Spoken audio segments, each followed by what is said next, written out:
Tania Stellman-Lowy, bonjour. Bonjour. Je suis ravie de vous rencontrer, je suis ravie de passer ce moment avec vous. Je crois que le moment est même très bien choisi, on est à la rentrée.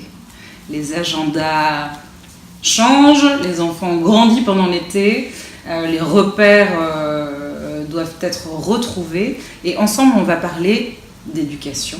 Oui. À travers ce manuel. J'ai envie de dire manuel. On peut dire manuel. Même qu'en éducation, on n'aime pas le terme manuel.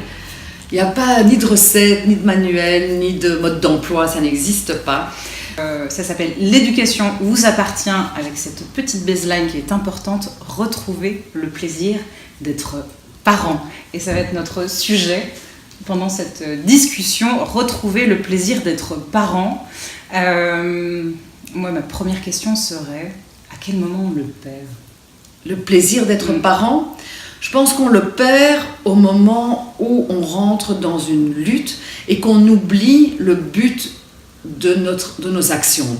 Selon moi, selon mon expérience, je pense que ce qui est le plus important, c'est d'être vraiment conscient du pourquoi on fait les choses. Je prends un exemple classique. Vous mettez vos enfants au lit, imaginons, et vous vous mettez à crier à partir de 8 heures parce qu'ils ne vont pas au lit.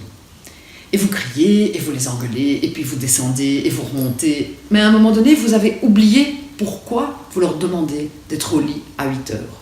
On peut aussi dire à nos enfants, moi ça m'est égal, vous ne dormez pas, mais je ne veux plus vous voir parce que je veux voir mon émission à 8h15. On peut faire ça. Maintenant, si le but est qu'ils dorment, pourquoi vous voulez qu'ils dorment ? Vous avez des enfants, pourquoi vous voulez que vos enfants dorment à 8 heures ? Ah bah, ça conditionne souvent un réveil de bonne humeur.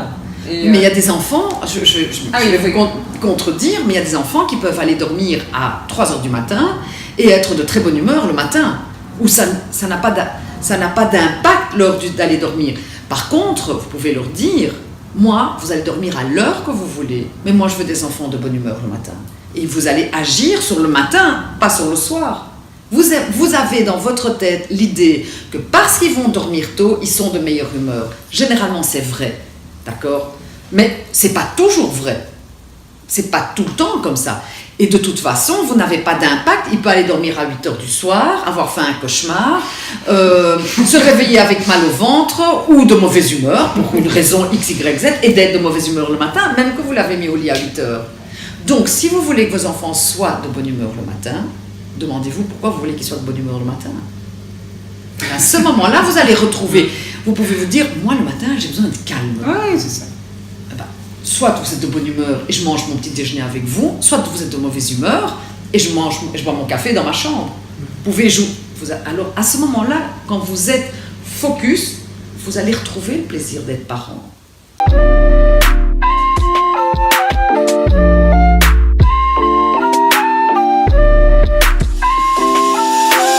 Et le problème de beaucoup de parents, c'est la lutte. Ils luttent pour que leurs enfants aillent au lit, ils luttent pour qu'ils mangent, ils luttent pour les devoirs, ils luttent pour être à l'heure, ils luttent pour tout. Tout devient une lutte. Et tout devient une lutte et on en perd quelque part l'essence même de la relation. C'est-à-dire qu'on prend plus, on perd le plaisir d'être avec nos enfants. Ça entache aussi la... Alors, ça entache quand on oublie que finalement, le relationnel est très important. Ouais. Et malheureusement, j'aime bien, il y a, aux États-Unis, ils disent souvent qu'il y a le côté faire et le côté être. Et à force de faire, de faire, c'est-à-dire les mettre au bain, faire les devoirs, leur donner à manger, les lever le matin, on oublie d'être avec eux. Et être avec nos enfants, c'est tout aussi important que faire avec eux. C'est-à-dire le job du parent, le rôle du parent, c'est d'éduquer c'est d'éduquer leurs enfants. À côté de ça, s'ils ont le temps de jouer, tant mieux. Mais le rôle principal, c'est éduquer. Éduquer à ce qu'on discutait là tout à l'heure, à l'écologie, éduquer au vivre ensemble, éduquer aux valeurs, au respect. Mais notre job de parent, c'est éduquer. Et dès qu'on se remet là-dedans, mais ça coule de source, ça va de nouveau de soi, mais puisque nous on aimerait et jouer, et passer du good time, et tout faire, et leur donner tous les moyens sportifs, et l'école, etc., on n'est plus tellement à éduquer réellement. Et éduquer ou élever, c'est vraiment les tirer vers le haut. C'est c'est travailler leur estime d'eux-mêmes, leur confiance, leur autonomie. Et donc c'est important, et c'est notre job de parents d'éduquer nos enfants. Et si à côté de ça, il y a le temps pour jouer, tant mieux. Et dans éduquer, et pour être un bon éducateur, il faut du relationnel. Sans relationnel, vous n'allez pas avoir d'éducation.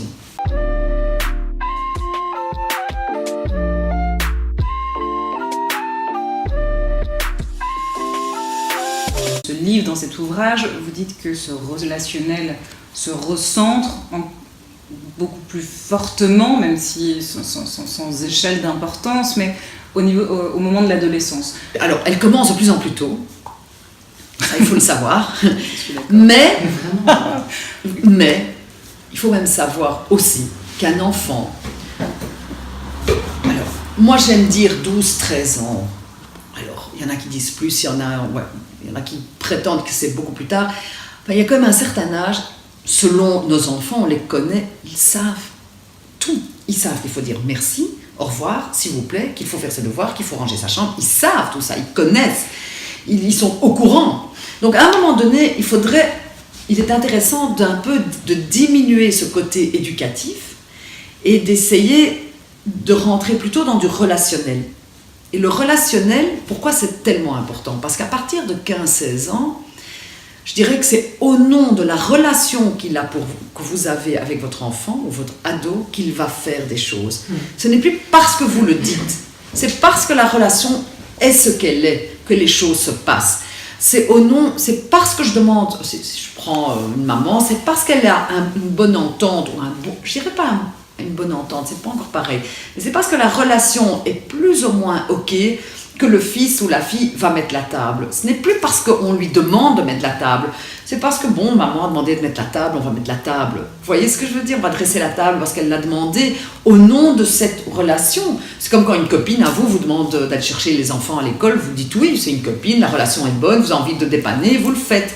Eh bien, à un moment donné, si vous voulez rester un agent d'influence pour votre ado ou votre quand l'ado est beaucoup plus grand, c'est intéressant d'avoir ce relationnel qui fait que vous pouvez continuer à être un agent d'influence. Cet ouvrage est truffé d'exemples très concrets, voilà, de situations de parents qui doivent faire face à des couchers compliqués, à des adolescents qui ne veulent pas quitter leurs écrans.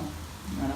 Donc en ça, on apprend beaucoup, c'est assez concis, ça fait même pas une centaine de pages, c'est à garder sur le coin d'une table de chevet et de se dire, voilà, pour pouvoir replonger sur des conseils que vous égrenez le long des pages et tout de suite qui nous éclairent. C'est intéressant de se dire, tout ce qui pose problème, ce sont les choses devant lesquelles on dit toujours ou jamais.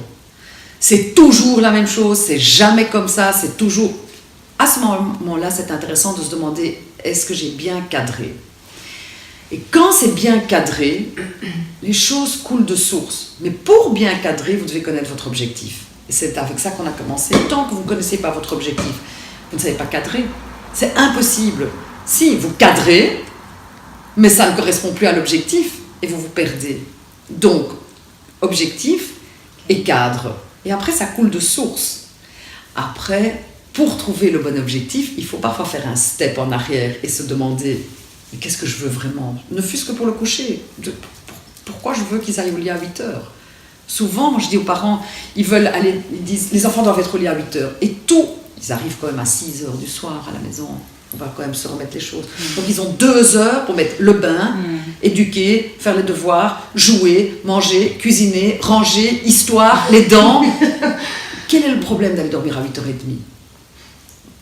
C'est intéressant aussi de voir ça.